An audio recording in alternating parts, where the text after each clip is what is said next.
अब बारी एक ऐसे खुलासे की जो खेल के मैदान में खिलाड़ियों का हौसला तोड़ रहा है।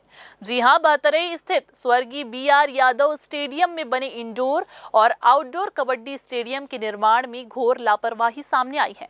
करोड़ों रुपए खर्च कर बनाए जा रहे इस स्टेडियम का हाल पहली ही बारिश में बेहाल हो गया। बिलासपुर के बहतरई में छात्राओं के लिए आवासीय कबड्डी प्रशिक्षण केंद्र खोला गया था।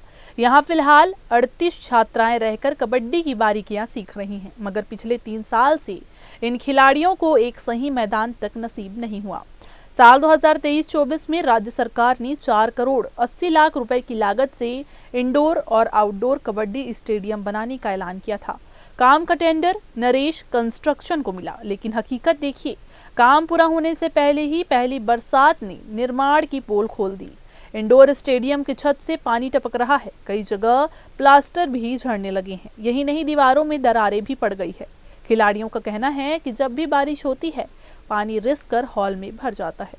उन्हें हर बार सामान इधर उधर हटाना पड़ता है और उनकी प्रैक्टिस बीच में ही रुक जाती है।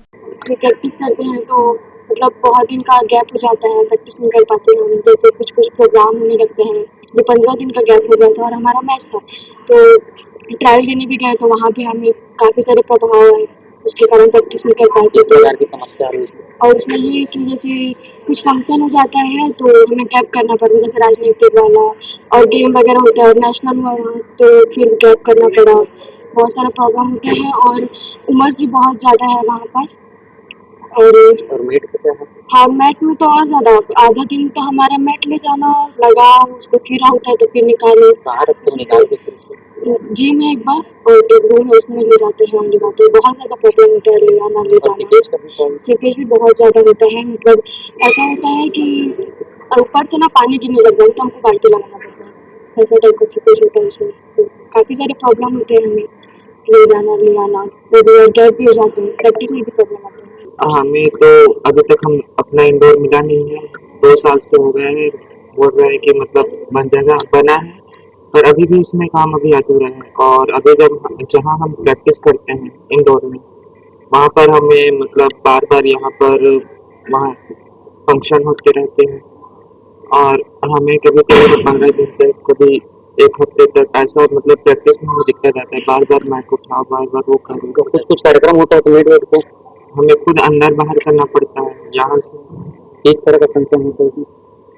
जैसे सरकारी पूरा मतलब वो हुआ, खेल विभाग का कुछ हो गया, या फिर स्कूल गेम्स का हो गया, या जैसे मतलब नगर निगम का कुछ कार्यक्रम ऐसे। तो सब चीज़ के लिए आप लोगों को मैट के कैसे करना पड़ता है और कैसे बना है? मैदान ठीक बना है खेलने के टाइम? हाँ, अभी तो मतलब वहाँ का भी जो इंडोर बना है ठीक बना है, पर अभी उसमें बहुत सारा काम करना बाकी है।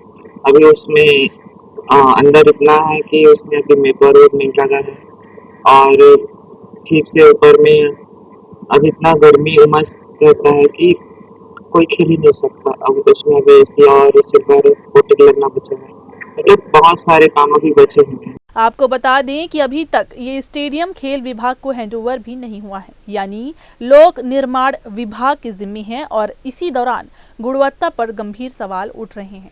करोड़ों की लागत से खिलाड़ियों का भविष्य गढ़ने के नाम पर स्टेडियम तो बना, लेकिन पहली बारिश में ही इसकी नींव हिल गई। सवाल ये है कि आखिर करोड़ों खर्च होने के बाद भी ऐसी लापरवाही क्यों? ठेकेदार और PWD के अफसरों की मिलीभगत से खिलाड़ियों के सपनों के साथ खिलवाड़ किया जा रहा है। एका ने साफ कहा है कि उन्होंने इस घटिया निर्माण और भ्रष्टाचार की जानकारी उच्च अधिकारियों और जिला प्रशासन को दी है। राज्य स्तर पर जैसे कबड्डी बालिकाओं के लिए 40 बालिका वर्ग के लिए कबड्डी इंडोर हॉल का यहाँ निर्माण कराया जा रहा है। साथ में आउटडोर का भी इसमें निर्माण किया जा रहा है।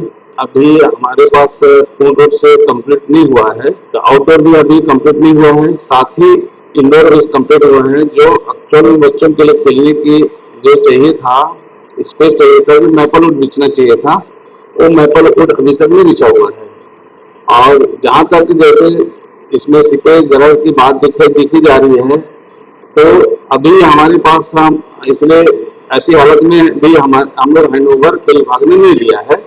और इसके लिए जो निर्माण एजेंसी है, लोक निर्माण विभाग संभाग क्रमांक 2 है, उसी के तहत यह निर्माण किया जा रहा है। जो खिलाड़ी यहाँ पे हमारे पास हैं, यहाँ नियमित रूप से हमारे पास आवास करती हैं और जिस करने की आवश्यकता है, तो उनके लिए जो एक समय पे एक मैदान मिलना चाहिए, एक इंडोर हॉल मिलना चाहिए, वो अभी तक उपलब्ध नहीं हो रहा है। ताकि वो मैथोलोड उसमें बिछ जाएगा, तभी हम बच्चों को अगर मैथोलोड बिना बिछे हम उसको अगर हम ले लिखते हैं, ये फ्लोरिंग कंक्रीट सीमेंटेड है, सीमेंटेड के ऊपर भी अगर यदि मैट हम बिछाते हैं तो भी बच्चों को चोट लगने की संभावना है उसमें ज्यादा रहती है। तो मैथोलोड बिछना बहुत जरूरी है। अपने उच्च अधिकारियों को अवगत करा दिया गया है, अपना विभाग स्तर पे भी और जिला प्रशासन को भी इस संबंध में अवगत कराया गया है कि इसमें अभी तक हमने पूर्ण हुआ है